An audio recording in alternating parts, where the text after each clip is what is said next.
Have you ever stopped and listened to the way you talk to yourself? Not when you're doing great, not when you're winning, but when you mess up, when you fall behind, when you feel like you're not enough. That's when the voice shows up. You know the one. You're not smart enough. You always ruin things. Why do you even try? That voice, that's your inner critic. And for most of us, it's loud, it's mean, and it feels like it's telling the truth. But what if I told you there's another voice inside you?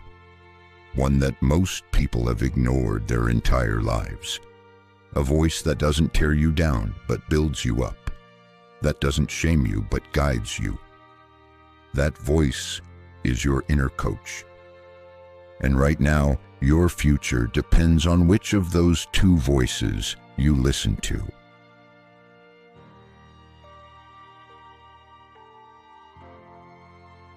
See, the inner critic is sneaky. It doesn't sound like a cartoon villain. It sounds like you, but it's not the real you.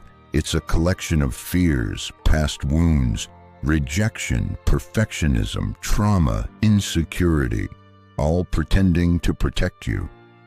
But the truth is, your inner critic is just a scared part of your mind trying to keep you small, safe, comfortable. It's afraid of failure, of rejection, of risk, and it learned to cope by criticizing you before the world could. It whispers things like, if I point out your flaws first, maybe no one else will. If I keep you from trying, then you can't fail.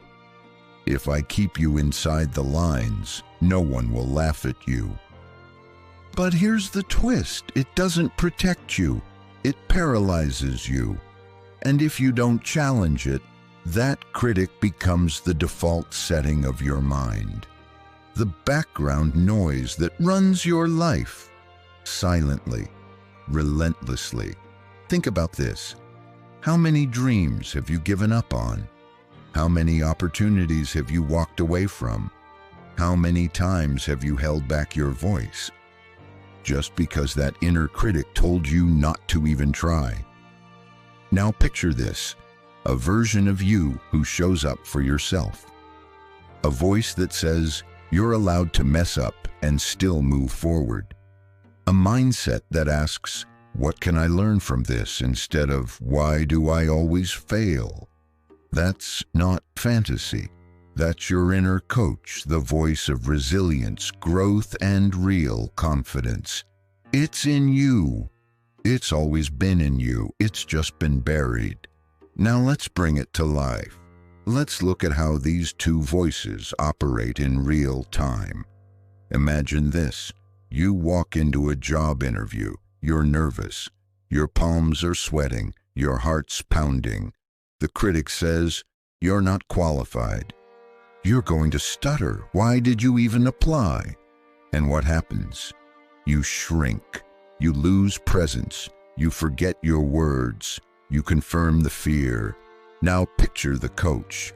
The coach says, you've done your prep. You might be nervous, but that just means you care. You're allowed to be human. Breathe. Show up. That tiny shift, it changes everything. Your tone changes. Your body relaxes.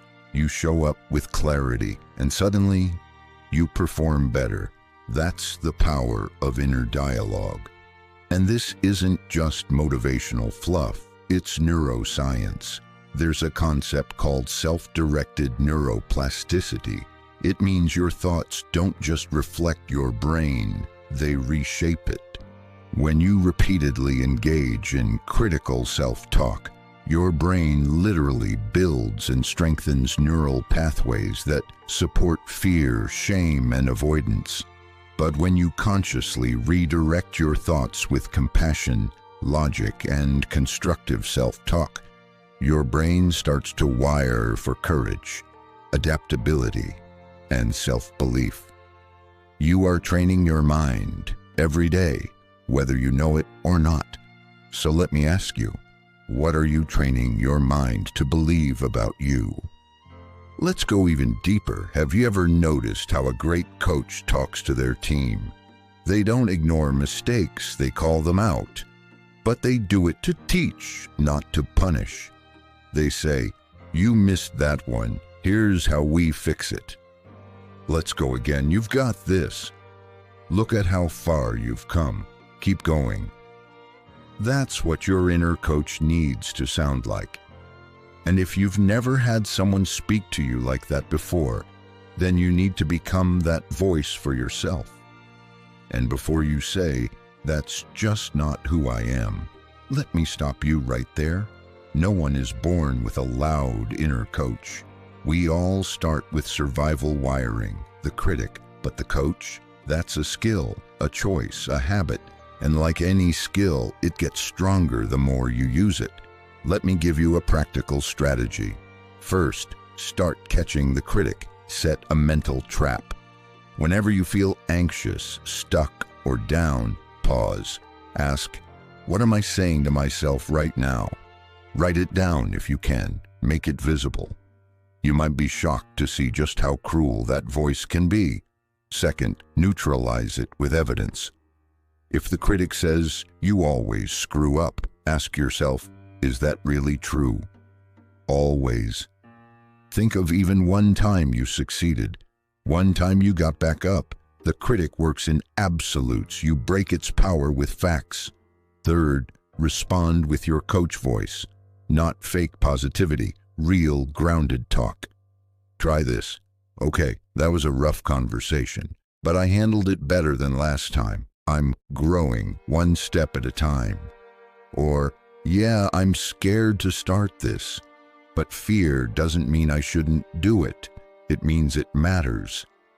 This kind of self-talk literally changes your identity over time. Now, here's the real reason this matters. Your inner critic doesn't just affect you. It affects how you show up for others. When you live in self-doubt, you become more guarded, more reactive, more afraid of connection. But when you lead with your inner coach, calm, grounded, secure, you become more open, more resilient, more inspiring to those around you. Your relationships, your work improves. Your energy becomes magnetic. People feel it, even if they can't explain it. So here's what I want you to do after this video. Pick one moment each day, just one, where you pause and say something to yourself that a great coach would say. Start small, after brushing your teeth, before a meeting, at the gym, on a walk, even just, "You showed up today. I'm proud of you." That's how you build the voice, one rep at a time. Because you will face hard days, that's life. But on those days, your inner critic will tell you to give up. And your inner coach, it'll whisper, "We've been here before. You can handle this. Let's take the next step." Which voice do you want leading your life? Because you get to choose. Every day, every moment, every breath, the critic is loud. But the coach is wise, calm, steady. And once you start listening, everything changes. So turn down the volume on doubt. Turn up the volume on growth. And become the kind of person who shows up for yourself even when it's hard. That's not motivation, that's self-respect. And your future self is waiting for you to make that shift.